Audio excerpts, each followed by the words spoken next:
एक बार फिर स्वागत है आपका आप ही के चैनल एजुकेशन बाय डॉक्टर शमा के इस नए संस्करण में। आज हम लिए चलते हैं एक नए विषय की ओर, जानकारी देंगे आपको उसके विषय में। तो आइए शुरू करते हैं आज का ये एपिसोड। आज हम बात करेंगे एनसीईआरटी की क्लास 12th की इतिहास विषय की।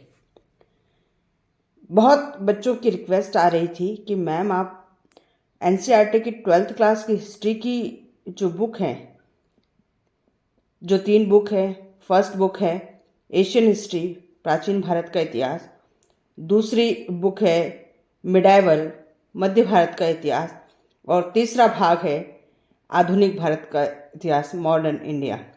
आप इसका एक विस्तृत वीडियो बनाएं ताकि बोर्ड के एग्ज़ाम में हमें उससे लाभ हो। तो बच्चों की इसी मांग को पूरा करते हुए आज हम आपको एनसीईआरटी 12th क्लास इतिहास विषय के पाठ्यक्रम को अच्छी तरह समझाएंगे, महत्वपूर्ण प्रश्नों पर चर्चा करेंगे और बोर्ड की तैयारी कैसे करनी है इस विषय पर भी हम प्रकाश डालेंगे। अब हमने देखा है कि एनसीईआरटी की 12th क्लास की जो हिस्ट्री की बुक है, एनसीईआरटी की हिस्ट्री की ये बुक न केवल बोर्ड एग्जाम देने वाले इतिहास विषय के छात्रों के लिए ही इम्पोर्टेंट नहीं है, बल्कि ये आगामी आरपीएससी के असिस्टेंट प्रोफेसर इतिहास विषय, आरपीएससी के फर्स्ट ग्रेड इतिहास विषय और अन्य कॉम्पिटिटिव एग्जाम के लिए भी महत्वपूर्ण वीडियो है। तो सभी प्रतियोगी परीक्षाएं देने वाले जितने भी कॉम्पिटिटर हैं उनके लिए भी ये किताब काफ़ी इम्पोर्टेंट है, तो इसका विश्लेषण उन्हें भी देखना चाहिए। क्योंकि कभी भी किसी भी कॉम्पिटिटिव एग्ज़ाम को अगर हम देखें तो इतिहास विषय उसके लिए महत्वपूर्ण होता है और बेसिक उसमें आना ज़रूरी है। तो ये बेसिक ही इस बुक में बताया गया है और बोर्ड के एग्ज़ाम के लिए तो ये महत्वपूर्ण है ही है। हम बहुत इजी लैंग्वेज में इसको समझाने का प्रयास करेंगे। सबसे पहले अगर चर्चा हम करें तो हम चर्चा करेंगे इसके सिलेबस की, क्योंकि किसी भी एग्ज़ाम की तैयारी से पहले उसके सिलेबस को अच्छी तरह से जान लेना ज़रूरी है। अब हमने अभी चर्चा की थी कि ये 12th एनसीईआरटी जो इतिहास विषय है इसको 3 भागों में बांटा गया है। तो अब हम तीनों ही भागों का एक बार सिलेबस देख लेते हैं ताकि हमें पता चल जाए कि हमें पढ़ना क्या क्या है। तो आइए शुरू करते हैं ये वीडियो और सबसे पहले हम इतिहास एनसीईआरटी 12th क्लास का सिलेबस देख लेते हैं कि सिलेबस में कौन कौन से पार्ट या चैप्टर्स हैं जिसका अध्ययन हम इसमें करेंगे। फर्स्ट भाग में पहला चैप्टर ईंट, मनके तथा अस्थियां। अब इसको याद करने की जरूरत नहीं, आपको याद करना है कि हमें हड़प्पा सभ्यता पढ़नी है, इंडस वैली सिविलाइजेशन के विषय में पढ़ना है। सेकेंड चैप्टर है राजा, किसान और नगर। तो इसमें आप देख लो कि हमें जो है महाजनपद के विषय में पढ़ना है। थर्ड चैप्टर है बंधुत्व, जाति, वर्ग। हमें कास्ट सिस्टम और जो क्लास है उसके विषय में इस चैप्टर में पढ़ना है। नेक्स्ट और लास्ट इस भाग का चैप्टर है विचार, विश्वास और इमारतें। अब इसमें हम कल्चर जो डेवलपमेंट हुए हैं उसके विषय में पढ़ेंगे। इसका भाग सेकंड जो है वो मिडाइवल है और इसमें हम सबसे पहले जो है उन सारे ट्रेवलर्स के विषय में पढ़ेंगे जो मिडाइवल में पीरियड में भारत में आए थे। तो इब्न बतूता, अल बरूनी, बर्नियर, इन सब विषय की चर्चा 5th चैप्टर में होगी। 6th चैप्टर जो है वो भक्ति और सूफी जो है वो रिवोल्यूशन का है, तो उस विषय में हम पढ़ेंगे, जिसमें हम जो है भक्ति आंदोलन के अंदर कबीर, रामानंद, इन सब के विषय में पढ़ेंगे। वही सूफी संतों के विषय में ख्वाजा मोइनुद्दीन, निजामुद्दीन औलिया, इनके विषय में, इनके विश्वासों के विषय में, इनकी शिक्षाओं के विषय में पढ़ेंगे। नेक्स्ट चैप्टर हमारा आता है 7th। इसमें हम विजयनगर जो है डायनेस्टी उसके विषय में पढ़ेंगे, विजयनगर साम्राज्य के विषय में पढ़ेंगे। और इसका लास्ट चैप्टर है वो है किसान, जमींदार और राज्य। तो इसको ये चैप्टर ऐसे नाम से आपको घबराना नहीं है, इसमें हमको पढ़ना सिर्फ यही है कि मिडाइवल पीरियड में जो है वो एग्रीकल्चर कैसा था, सोसाइटी कैसी थी, इसके विषय में हम चर्चा करेंगे। अब इसका लास्ट जो है वो भाग 3rd है जो हमें मॉडर्न इंडिया के विषय में चर्चा के लिए कह रहा है और वो हम सबसे पहले इसमें उपनिवेशवाद और देहात पढ़ेंगे। ब्रिटिश हमारे यहाँ भारत में आए तब से लेकर और हमारा कॉन्स्टिट्यूशन बना तब तक इस भाग में चर्चा होगी। सबसे पहले हम देखेंगे कि उपनिवेश और देहात, मतलब देहात का अर्थ है कि विलेज कैसे थे उस टाइम पीरियड में, और 1857 का रेवोल्यूशन, 1857 की क्रांति नेक्स्ट चैप्टर में पढ़ेंगे। 12वें चैप्टर में हम जो है औपनिवेशिक शहरों के बारे में पढ़ेंगे। टाउन प्लान क्या था, कैसा ब्रिटिश काल में शहर हुआ करते थे, उस विषय में। और 13वां चैप्टर हमारा जो है वो राष्ट्रीय आंदोलन शुरू हो जाएगा, जिसमें हम महात्मा गांधी की कंसेप्ट में इसको हम पढ़ेंगे। और लास्ट चैप्टर इसमें जो है वो कॉन्स्टिट्यूशन के विषय में पढ़ेंगे, कैसे जो है कॉन्स्टिट्यूशन का निर्माण हुआ। इसमें एक चैप्टर जो है हटा दिया गया है, विभाजन को समझना, तो ये चैप्टर हटा दिया गया है, तो आपको ये पढ़ना नहीं है। इसके अलावा लास्ट जो इम्पोर्टेंट चीज़ है जिसे हमें बिल्कुल नहीं लिखना है, उसकी तैयारी हम करते भी नहीं, वो है हमें मानचित्र को भरना, है ना, मैप को भरना। इतना आसान है फिर भी हम उसको भर नहीं पाते। 6 मार्क्स का आता है ये, तो उसको भी हम देखेंगे। तो आई थिंक सो कि आपको ये समझ में आ गया होगा कि एनसीईआरटी 12th क्लास का जो सिलेबस है वो कैसा है। तो अब हम आगे सबसे पहले शुरू करते हैं भाग 1 को, वो है एशियंट इंडिया हिस्ट्री है। तो उसमें हम प्राचीन भारत के इतिहास के 4 चैप्टर हैं उसकी चर्चा करेंगे। मैं इसमें सबसे जो है मेन पॉइंट्स आपको बताऊंगी, क्या क्या पढ़ना है और कौन कौन से क्वेश्चन इंपॉर्टेंट है। तो शुरू करते हैं हम भाग 1 से। पार्ट फर्स्ट है, उसमें हमने बताया आपको भी कि 4 चैप्टर इंपॉर्टेंट है। भाग 1 में 4 पार्ट हैं। पहला पार्ट ईट, मनके और अस्थियां। तो इंडस वैली सिविलाइजेशन, हड़प्पा सभ्यता में जो ये आर्कियोलॉजिकल सोर्सेज हैं उनका सबसे पहले नाम दे दिया, तो हम कंफ्यूज हो जाते हैं कि अब ईटे, मनके और अस्थियां ये कौन सा चैप्टर है। नहीं, हमें इसमें जो है इंडस वैली सिविलाइजेशन के बारे में पढ़ना है। सेकेंड जो चैप्टर है वो है राजा, किसान और नगर। अब इसमें हमको जो है वो महाजनपद के विषय में पढ़ना है। इसमें हम महाकाव्य, रामायण और महाभारत के बारे में पढ़ेंगे। और थर्ड चैप्टर है बंधुत्व, जाति और वर्ग। इसमें हम जो है एशियन पीरियड की, प्राचीन भारत का जो है वो कास्ट सिस्टम क्या था, जाति व्यवस्था क्या थी, क्लास कैसे थे, वर्ग कौन कौन से थे, हम जो चारों वर्ण जो पढ़े हैं उसकी चर्चा इसमें करेंगे। और लास्ट जो इस चैप्टर, इस भाग में चैप्टर है वो है 4th। इसमें विचार, विश्वास और इमारतें। तो इसमें टोटल एशियन पीरियड में कल्चर कैसा था उसके विषय में हम चर्चा करेंगे। तो ये 4 चैप्टर इस भाग में महत्वपूर्ण है, जिसकी चर्चा हम आपके सामने आज इस वीडियो में करेंगे। नेक्स्ट वीडियो में हम मिडाइवल लेंगे और जो लास्ट वीडियो होगा उसमें हम जो है मॉडर्न इंडिया के विषय में चर्चा करेंगे, क्योंकि सब्जेक्ट जो है वास्ट है, बहुत बड़ा है, तो इसलिए हमें 3 वीडियो में इसको कंप्लीट करना होगा। तो फर्स्ट वाला जो है हम इंडस वैली सिविलाइजेशन से शुरू करते हैं, हड़प्पा सभ्यता से। इसमें कौन कौन से क्वेश्चन इंपॉर्टेंट है और इसमें एक्चुअल में पढ़ना क्या है। पहला चैप्टर भारतीय इतिहास के कुछ विषय भाग 1 का है, ईट, मनके तथा अस्थियां। ईट, मनके और अस्थियां इंडस वैली सिविलाइजेशन, हड़प्पा सभ्यता के आर्कियोलॉजिकल सोर्सेज हैं, मतलब पुरातात्विक स्रोत हैं जिससे हमें हड़प्पा सभ्यता के विषय में जानकारी मिलती है। अब हड़प्पा सिविलाइजेशन में जो है वो कोई लिटरेचरी सोर्सेज नहीं मिले हैं, है ना, साहित्यिक स्रोत नहीं मिले हैं, इसके मिले हैं लेकिन हम उसको अभी पढ़ नहीं पाए हैं। तो अब देखो, आपको लिटरेचरी जो है सोर्सेज नहीं है, इसका मतलब लिखित कोई साक्ष्य नहीं है, तो अब हम इसके बारे में पता कैसे लगाएंगे। तो ईट, मनके और अस्थियां ऐसे साक्ष्य हैं जिससे हम इस सिविलाइजेशन के बारे में, इस सभ्यता के विषय में जो है हम जानकारी लेंगे। तो आपके जो है चैप्टर के स्टार्ट में हड़प्पा सभ्यता के बारे में दिया। अब इसमें सिर्फ और सिर्फ आपको 2 क्वेश्चन इंपॉर्टेंट है। वो क्या है कि इसका टाइम पीरियड क्या है। तो इसका टाइम पीरियड 2600 से लगाकर 1900 ईस्वी पूर्व तक का है। इस टाइम पीरियड को उन्होंने निर्धारित किया है।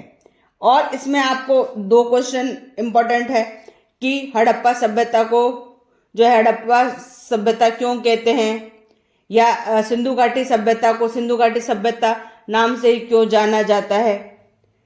तो हड़प्पा सभ्यता को हड़प्पा सभ्यता के नाम से इसलिए जाना जाता है क्योंकि इसका जो फर्स्ट प्लेस था वो पाकिस्तान में हड़प्पा टाउन है वो था, इसलिए इसको हड़प्पा सभ्यता के नाम से जाना जाता है। अब इसको जो है इंडस वैली सिविलाइजेशन, सिंधु घाटी सभ्यता क्यों कहते हैं? क्योंकि इसके जितने भी साइट्स मिले हैं वो सिंधु और उसकी सहायक नदियों के किनारे किनारे मिले हैं, तो इसी वजह से इसको हम इंडस वैली या फिर सिंधु सरस्वती सभ्यता भी कह देते हैं। फिर इसके बाद में आपको इसमें इस चैप्टर में जो है बताया गया है कि आरंभिक हड़प्पा संस्कृति क्या थी। अब हड़प्पा सभ्यता को जो है दो पार्ट्स में वैसे डिवाइड करते हैं। हड़प्पा सभ्यता से पहले, अब ऐसा नहीं कि अचानक हड़प्पा सभ्यता जो है पिक्चर में आ गई, नहीं, इससे पहले भी जो है कुछ ऐसे एविडेंस मिले, पता चलता है कि लोग रहते थे, तो उसको जो है वो पूर्व हड़प्पा सभ्यता कह दिया गया है और बाद को हड़प्पा सभ्यता,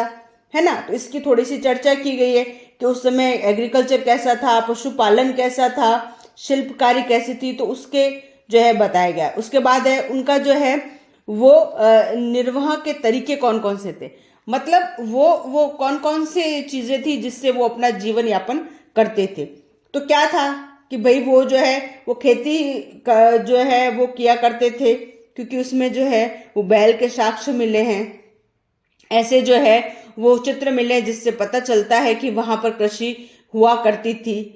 और जौ, दाल, गेहूं, चना, तिल, बाजरा, चावल के भी कहीं कहीं अवशेष मिले, तो ये जो है क्रॉप होती थी, है ना, खेती हुआ करती थी। इसके अलावा जो है वो कुछ पशुओं को, है ना, पालते भी थे, डोमेस्टिक जो है वो एनिमल्स भी थे, भेड़, बकरी, भैंस, सूअर, इन सब का नाम लिया गया है, क्योंकि इसमें ये कहा गया है कि इसमें जो है वो वहाँ के लोग शाकाहारी और मांसाहारी दोनों थे, मतलब नॉनवेज भी लेते थे और जो है शाकाहारी भी थे, तो इसकी चर्चा की गई। इसके बाद एग्रीकल्चर जो है उसका बहुत इम्पोर्टेंट जो है इसमें चर्चा की गई इस चैप्टर में, कि उस समय एग्रीकल्चर होता था, इसका एविडेंस दीजिए, एक बड़ा क्वेश्चन भी पूछ लेते हैं। तो इसके लिए जो है हमने इस चैप्टर में देखा है कि यहाँ पर जो है खेती जोतने के लिए बैल के साक्ष्य मिले, छोटे छोटे ऐसे टूल्स मिले हैं जिससे पता चलता है कि यहाँ पे खेती हुआ करती थी। बनावली और चोलिस्तान में मिट्टी के हल मिले हैं, कालीबंगा में जो है खेत जोतने के साक्ष्य मिले हैं, लकड़ी के हत्थों से बने फलक मिले हैं, है ना, और धातु के जो है वो टूल्स मिले हैं। तो इससे पता चलता है कि वहां पर खेती हुआ करती थी। तो अब तक जो हमने पढ़ा उसमें दो क्वेश्चंस आ सकते हैं। सबसे इंपॉर्टेंट कि वहां हड़प्पा सभ्यता में, इंडस वैली सिविलाइजेशन में एग्रीकल्चर किया जाता था, एग्रीकल्चर था, तो ये कि भी वहां पर कृषि होती थी, तो ये इंपॉर्टेंट क्वेश्चन है। अब जीवन निर्वाह के तरीके कौन कौन से, वो क्वेश्चन आ सकता है, और जनरल इंट्रोडक्शन आ सकता है हड़प्पा सभ्यता के, या फिर कुछ स्थान पूछ सकते हैं आपको कि 4 नाम बताइए आप हड़प्पा सभ्यता के साइट्स के। नेक्स्ट इसमें चैप्टर का जो महत्वपूर्ण है वो है मोहनजोदड़ो। अब मोहनजोदड़ो क्या है? इंडस वैली सिविलाइजेशन का एक सिटी है जो अभी वर्तमान में पाकिस्तान में, हड़प्पा और मोहनजोदड़ो दोनों ही पाकिस्तान में। तो उसका जो है टाउन प्लान आपको बताया गया है कि वहां का जो है वो नगर नियोजन कैसा था। आप ये बात अच्छी तरह से समझ लें कि उस टाइम पीरियड का नगर नियोजन सॉलिड था, जो मेसोपोटामिया और सुमेरिया सभ्यता से जो उससे भी ज्यादा विकसित था।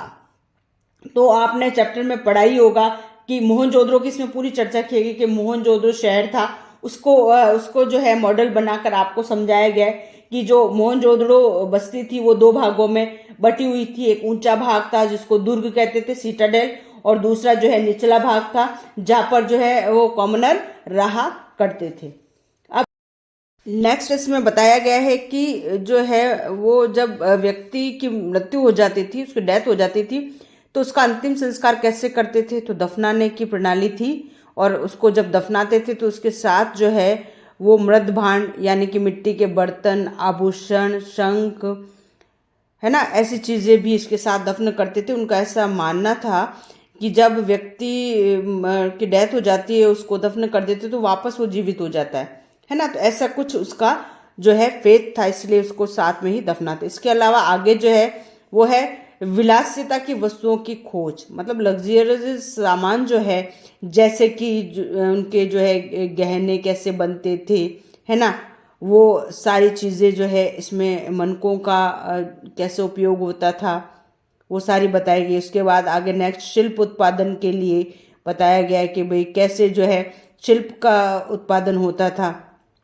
तो मनके बनाना, शंख की कटाई, धातु कर्म, है ना, मोहरों का निर्माण, बाट कैसे, मोहरों का मतलब होता है सील, सील कैसे बनती थी पहले जो है ना, वो इतना कोई एडवांस था नहीं। तो जो वस्तुओं को जब ट्रेड होता था, व्यापार होता था, तो एक स्थान से दूसरे स्थान को सामान भेजते थे तो सील लगा देते थे। तो सील में क्या है, वो मार्क होता था जिसे पहचाना जा सके ये उस समूह का है, इसलिए इसका जो है उपयोग होता था। उत्पादन के मेन सेंटर कौन से थे, केंद्र कौन कौन से थे, कहाँ से कौन सा सामान आता था। फिर उसके बाद जो है इंटरनेशनल व्यापार के बारे में, ट्रेड के बारे में बताया गया है कि उपमहाद्वीप तथा उसके आने जाने के माल के, तो उसमें नागेश्वर और बालातल जैसे स्थानों का नाम है कि वहाँ पर शंख प्राप्त किए जाते थे, है ना। गुजरात और राजस्थान से जो है सेलकड़ी और धातु तांबा मंगवाया जाता था। लोथल का महत्वपूर्ण नाम आता है कि वहाँ पर जो है पोर्ट था, बंदरगाह था, जहाँ पे में भी इंटरनेशनल जो है ट्रेड वहाँ से होता था। इसके अलावा जो है इसमें मोहरे और मुद्रांकन का आया हुआ है कि सील्स कैसी होती थी। और इसमें नेक्स्ट है कि यहाँ पर जो है वो लेखन से संबंधित चीज़ें हैं कि वो लिपि कैसी हुआ करती थी, दाएं से बाएं लिखते थे, इन सब की चर्चा हुई है। लास्ट में जो है वो मुझे जहाँ तक इम्पोर्टेंट लगता है वो हड़प्पा सभ्यता का अंत। इससे क्वेश्चन आ सकता है कि वो कौन से रीजंस थे जिससे हड़प्पा इंडस वैली सिविलाइजेशन का जो है डिक्लाइन हो गया।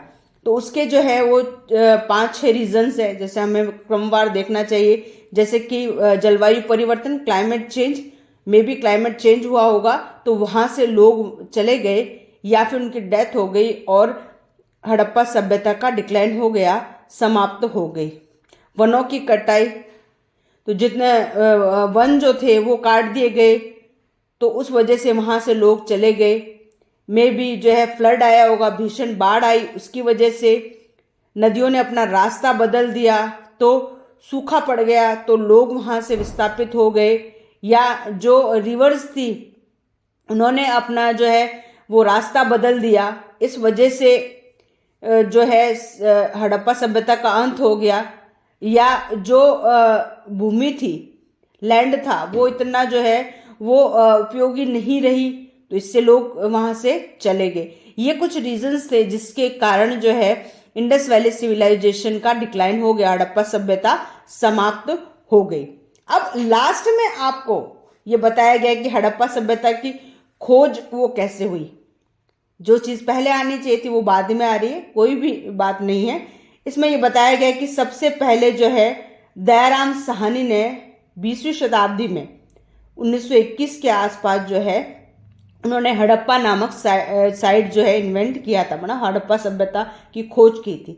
उसके बाद आता है कि मोहनजोदड़ो की नेक्स्ट 1922 में राखलदास बनर्जी नाम के जो है एक पुरातत्वविद थे, उन्होंने इसको इन्वेंट किया था। फिर और बाद में आता है कि 1924 में जो है भारतीय पुरातत्व सर्वेक्षण के डायरेक्टर जॉन मार्शल ने सबसे पहले, इनका नाम बहुत ही इंपॉर्टेंट है, जॉन मार्शल, इन्होंने जो है सिंधु घाटी सभ्यता को प्रकाश में लाया था कि ऐसे इंडिया में एक सभ्यता है जिसका के बारे में इन्होंने बताया था। ये एक ऑफिसर थे ब्रिटिश, जिन्हें जो है आर्कियोलॉजी में बहुत इंटरेस्ट था।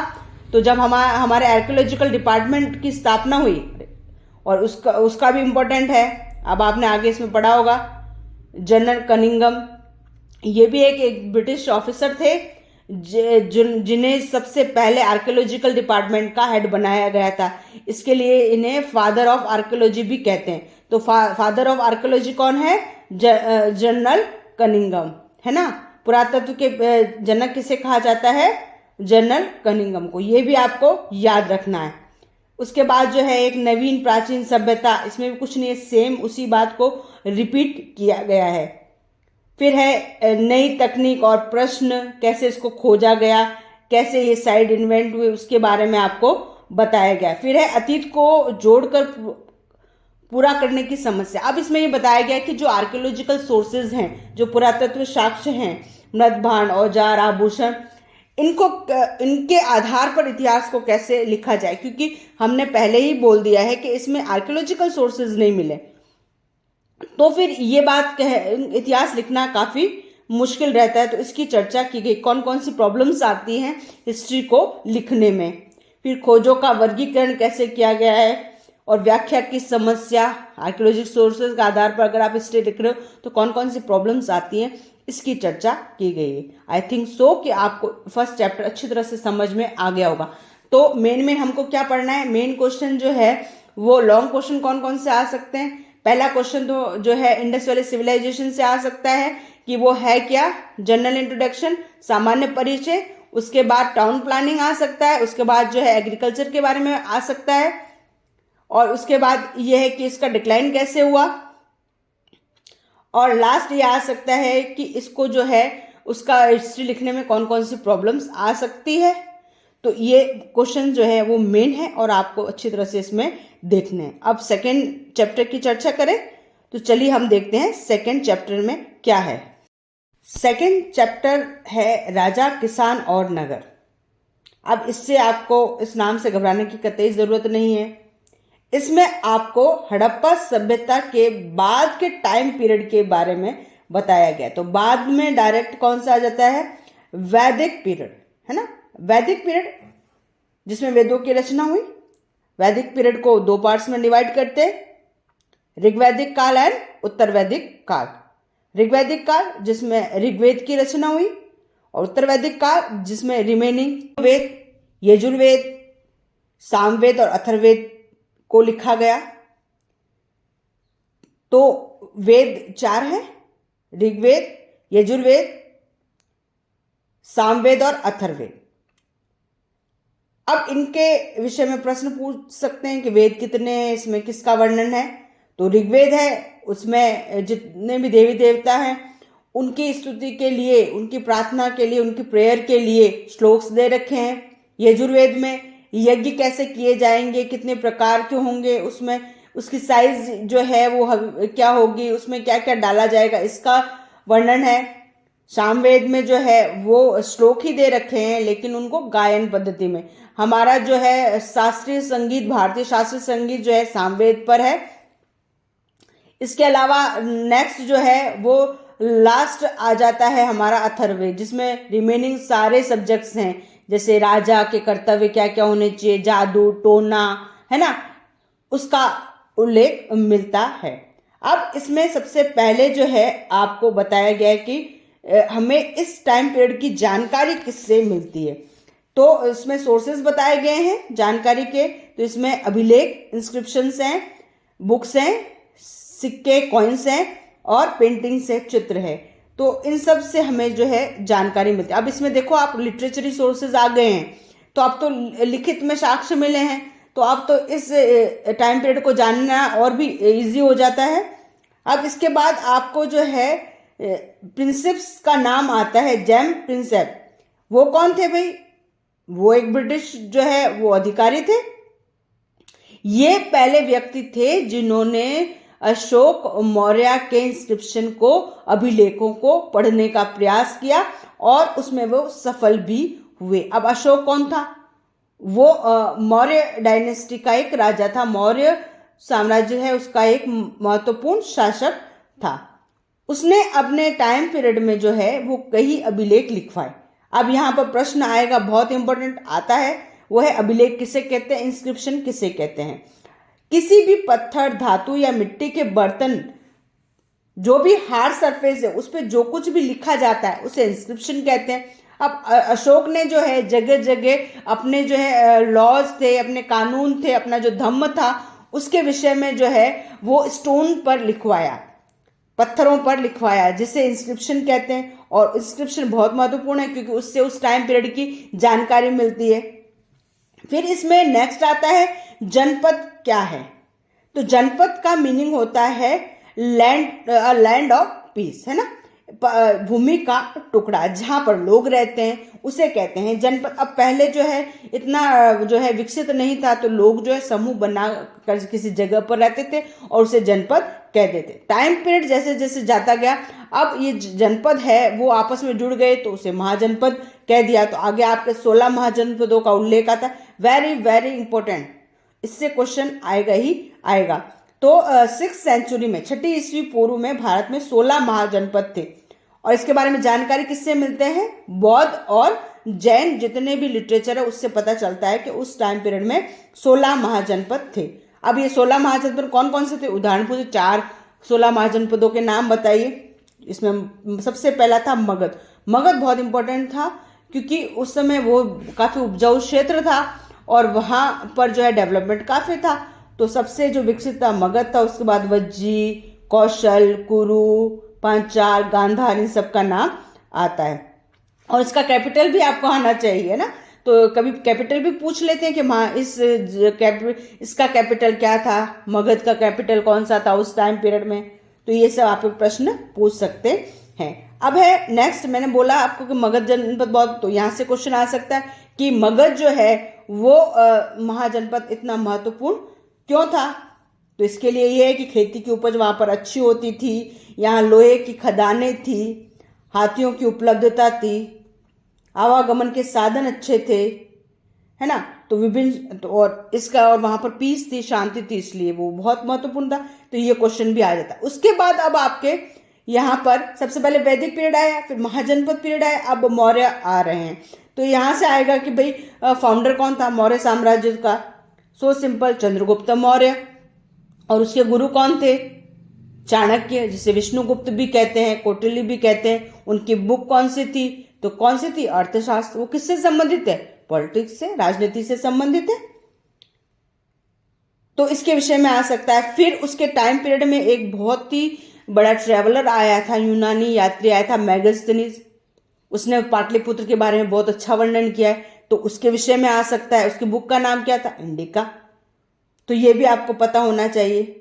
फिर इसी डायनेस्टी का एक शासक हुआ है अशोक। उसके विषय में आपके जो है इस चैप्टर में बहुत दिया गया, तो इससे संबंधित भी आ सकता है कि अशोक के इंस्क्रिप्शन कौन कौन से हैं, किस किस में लिखा गया था। अशोक का धम्म वेरी वेरी इंपॉर्टेंट, यहाँ से हर साल प्रश्न आता है कि अशोक के धम्म के विषय में आप क्या जानते हैं। फिर मौर्य साम्राज्य के प्रशासन के विषय में, एडमिनिस्ट्रेशन से संबंधित प्रश्न आ सकता है। तो आपको तो स्टार्टिंग वहीं से करना है कि उसकी कैपिटल पाटलिपुत्र थी। 4 प्रमुख जो है वो प्रांतीय केंद्र थे, उनके विषय में, धम्म के विषय।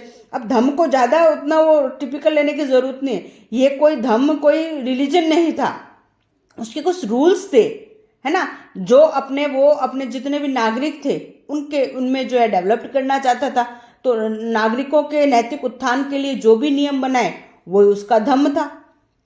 फिर उसमें आपका नेक्स्ट आ जाता है कि मौर्य साम्राज्य का महत्व क्यों, इंपॉर्टेंस क्यों है।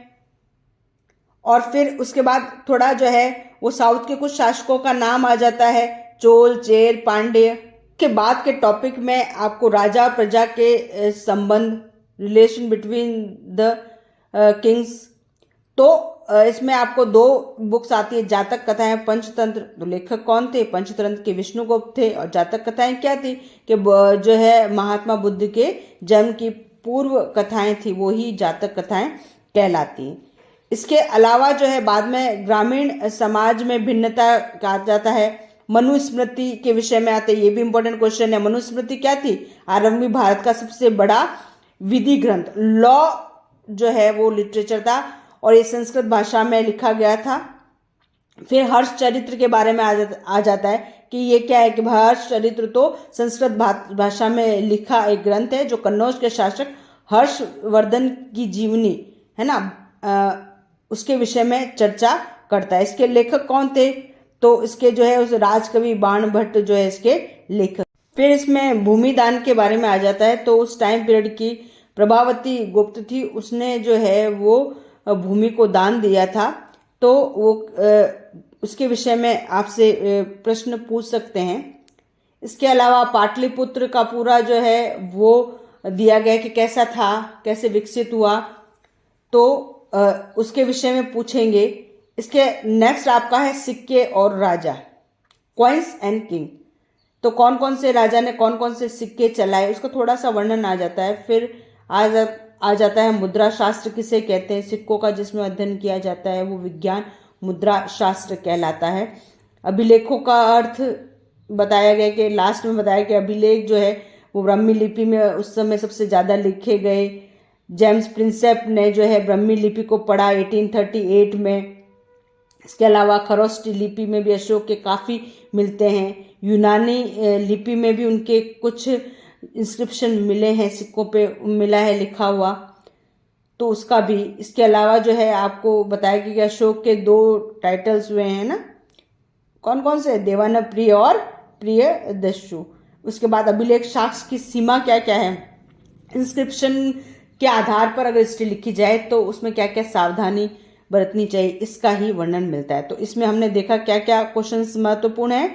अभिलेख किसे कहते हैं, अशोक के अभिलेखों का महत्व, महाजनपद से संबंधित प्रश्न, मौर्य साम्राज्य का प्रशासन, गुप्त साम्राज्य से संबंधित शासक, प्रयाग प्रशस्ति, सुदर्शन झील, मनुस्मृति क्या है, हर्ष चरित्र की चर्चा कीजिए, पाटलिपुत्र का विकास कैसे हुआ, सिक्कों का क्या महत्व है, अभिलेख किसे कहते हैं, अभिलेखों का महत्व और अभिलेखों से प्राप्त ऐतिहासिक साक्ष्य की सीमाएं क्या क्या है, ये सारे प्रश्न महत्वपूर्ण हैं। अब अगली चर्चा करते हैं चैप्टर की, वो है 3rd चैप्टर है बंधुत्व, जाति और वर्ग। जो प्रारंभिक सोसाइटी थी उसकी चर्चा इसमें की गई है कि सोसाइटी क्या थी, उसके नॉर्म्स क्या थे, ये सब। और सबसे पहले जो है भारत के 2 महाकाव्यों की चर्चा इसमें हुई है, महाभारत और रामायण की। अब महाभारत जो है उसके विषय में कितने श्लोक है उसमें, कि 1 लाख श्लोक है इसमें, है ना। इसमें विभिन्न सामाजिक श्रेणियों परिस्थितियों का वर्णन मिलता है जो उस टाइम पीरियड के बारे में बताती है। अब महाभारत क्या है, क्वेश्चन है महाभारत क्या है, ये भारत का एक महाकाव्य है जिसमें 2 परिवारों कौरवों और पांडवों के बीच युद्ध का वर्णन मिलता है। अब ये पूरी जो महाभारत है उसमें कौन कौन से कैरेक्टर थे, पात्र थे, उसके हिसाब से जो है समाज के बारे में जानकारी मिलती है। परिवार कैसे होते थे, कि 2 तरह के होते थे, पितृवंशिता वाले और मातृवंशिता वाले।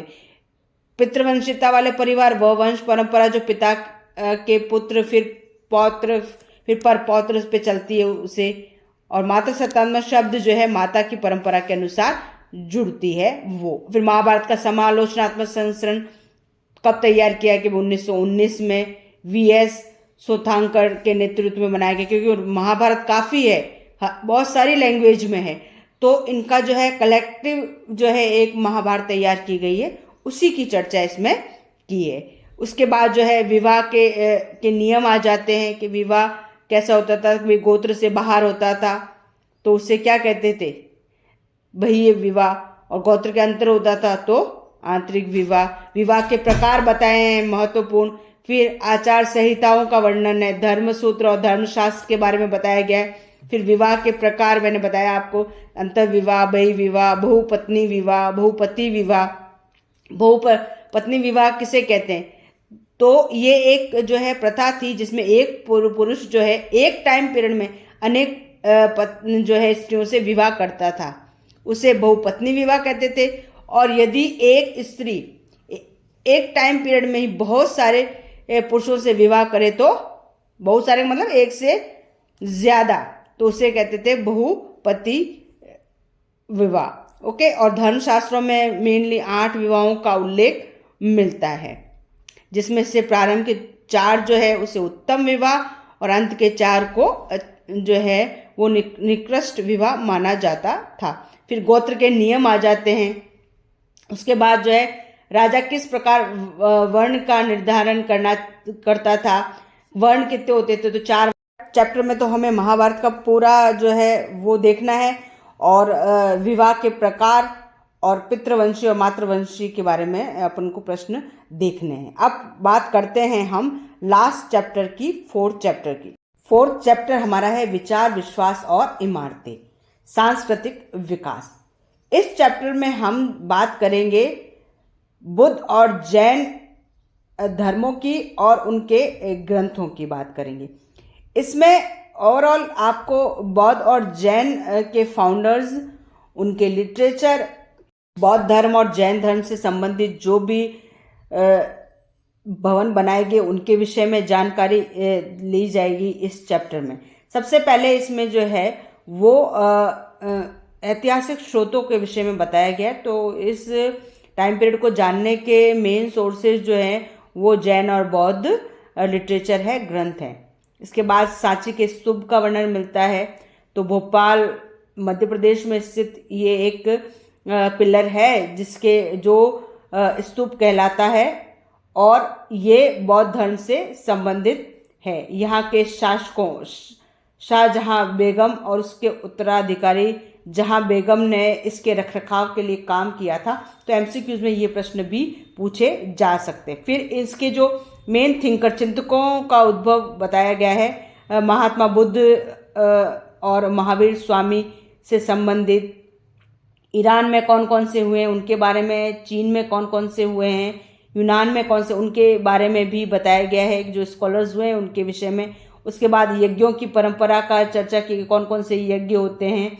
महावीर स्वामी की शिक्षाएं दे रखी है, जीवों के प्रति हिंसा न करना और सत्य वचन, चोरी न करना, झूठ न बोलना, ब्रह्मचर्य, इन सब का उल्लेख इसमें मिलता है। इसके अलावा फिर बौद्ध धर्म की बात आ जाती है। तो बौद्ध धर्म के संस्थापक महावीर स्वामी थे। उनकी शिक्षाओं का जो है 4 आर्य सत्य, इन विषय में चर्चा की गई है। फिर थेरी गाथा के विषय में काफ़ी चर्चा की गई है। आपने ये पढ़ा होगा कि बौद्ध धर्म के त्रिपिटक हैं, सुक्त पिटक, विनय पिटक और अभिधम पिटक। सुक्त पिटक में बौद्ध धर्म से संबंधित शिक्षाओं का, जो बुद्ध ने शिक्षाएं दी, उनका उल्लेख मिलता है। उसी में थेरी गाथा का उल्लेख मिलता है। इसके अतिरिक्त विनय पिटक में भिक्षु भिक्षुणियाँ थी, उनके नियम आचार बताए गए हैं। और अभिधम पिटक में इसके दर्शन की चर्चा मिलती है। फिर स्तूप का निर्माण कैसे हुआ उसके बारे में बताया गया है। स्तूप की खोज, अमरावती स्तूप, मूर्ति कला, महायानी बौद्ध संप्रदाय, वैष्णववाद के अवतार की कल्पना आदि की चर्चा इस चैप्टर में। अब वैष्णववाद किसे कहते हैं? विष्णु की जो अवतार थे उनकी इर्द गिर्द जो है वो सारी चीज़ें चलती है। तो वैष्णव धर्म के अनुयायी वो होते हैं जो विष्णु देवता की पूजा करते हैं, और शैव कौन होते हैं? जो शिव की पूजा करते हैं। इसके अलावा जो है इसमें मंदिरों का निर्माण के विषय में बताया गया है कि एक मंदिर कैसे बनाए जाते हैं। मंदिर चौकोर कमरे के रूप में होते हैं जिसमें गर्भगृह, गर्भगृह क्या होता है? जहाँ पर मेन मूर्ति जो रखी जाती है उसको गर्भगृह कहते हैं। फिर है कृत्रिम गुफाओं का उस टाइम जो है वो निर्माण करवाया था आजीवक संप्रदाय के लिए। तो ये क्वेश्चन भी पूछा जाता है। इसके अलावा लिखित ग्रंथों की जानकारी प्राप्त कैसे की जाती है, हिस्ट्री कैसे लिखी जाती है, इसकी चर्चा इसमें मेनली की गई है। तो हमें इन विषयों पर विशेष ध्यान देना चाहिए। आपको ये वीडियो कैसे लगा कमेंट्स करके अवश्य बताइएगा, अपने मित्रों के साथ शेयर कीजिएगा और चैनल को सब्सक्राइब नहीं किया है तो चैनल को सब्सक्राइब कीजिएगा।